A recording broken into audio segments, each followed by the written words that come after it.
बाक्सा जिल्लानि सुबनकाटा सनापुर फोनांजाबनाय लामायाव गामिनि रायजोफोरा कालभार्ट बानायदों। थांनाय गोलाव बोसोरनिफ्रायनो जायगानि जौगाखांनायखौ हास्थायबोदों बे जायगानि रायजोफोरा।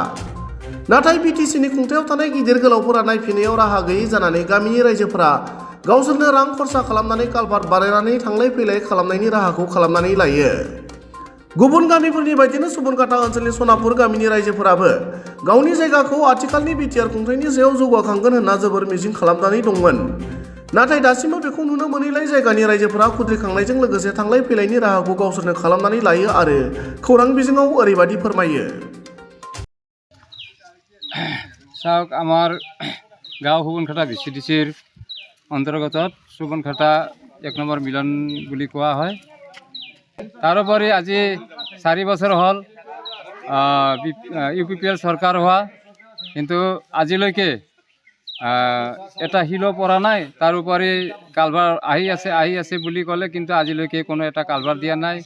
আমাৰ বাৰিষা কালত বা খৰালি মাহতো সৰু সৰু ল'ৰা ছোৱালী বা ডেলিভাৰী কেছ হ'লে এম্বুলেন্স আনিবলৈ, গাড়ী আনিবলৈ অসুবিধা হয়, ডঙৰ তলেদি নামি যাবলগীয়া হয়। সেইটো অসুবিধাৰ কাৰণে আমি ৰাইজে যিখিনি পাৰোঁ সেইখিনি চান্দা কালেকশ্যন কৰি সংগ্ৰহ কৰি আমি নিজাকৈ কালভাৰ কিনি আনি আজি বহাই আছোঁ। আজিলৈকে কোনো চৰকাৰৰ ফালৰ পৰা এটকা সহায় সাহায্য পোৱা নাই।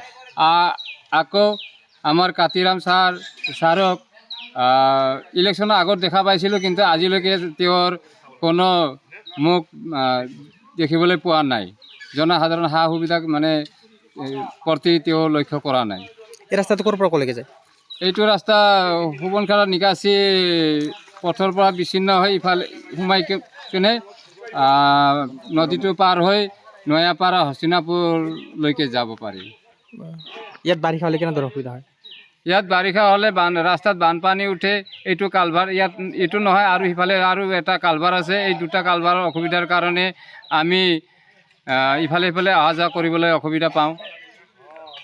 আমি বহুতো নিবেদন কৰিছিলোঁ, আৰু এবাৰ আমাৰ স্কুলখন সুবনকাটা মিলন LP স্কুলখন উদ্বোধন কৰিবলৈ আমাৰ ভূপেন বড়ো ছাৰ আহিছিলে, MLA। তেওঁৰ হাততো আমি আবেদন এখন দিছিলোঁ, আৰু তেওঁৰ ঘৰতো এবাৰ গাড়ী ভাড়া কৰি হ'লেও গৈছিলোঁ, কিন্তু তেওঁক লগ পোৱা নাই। হ'ব আমি কৰি দি আছোঁ বুলি কৈছিল। আৰু তেওঁৰ যিটো PA আছিলে তেওঁকো আমি ফোন কৰিছিলোঁ, হ'ব বুলি কৈছিলে।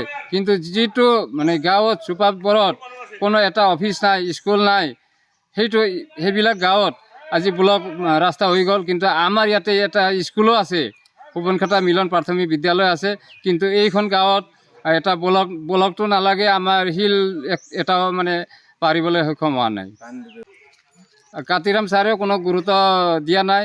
আমাৰ লোকেল GM হিচাপে তেওঁতো ইমান ডাঙৰ পদ, এটা BTCৰ স্পীকাৰ হয়, কিন্তু আজিলৈকে আমাৰ সুবনকাটা মিলন গাঁওখনত কোনো গুৰুত্ব দিয়া নাই। ইলেকশ্যনৰ আগতে মোক ভোট দিয়ক, মই আপোনালোকৰ যিখিনি অসুবিধা আছে সকলো অসুবিধাবিলাক দূৰ কৰি দিম, ৰাস্তাৰ সুবিধা কৰি দিম, কালভাৰবিলাকৰ সুবিধা কৰি দিম বুলি কৈছিলে।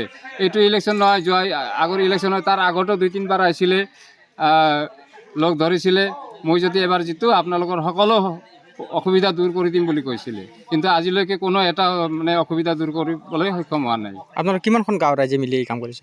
আমি ইয়াতে দুটা চুপা আছোঁ। দক্ষিণে 2 নম্বৰ মিলন মণিপুৰ লাটত পৰে, আৰু আমি ইফালে সুবনকাটা ভিচিডিচিৰ লাটত পৰোঁ। কেইটা কালভাৰ কিনি আনিছে?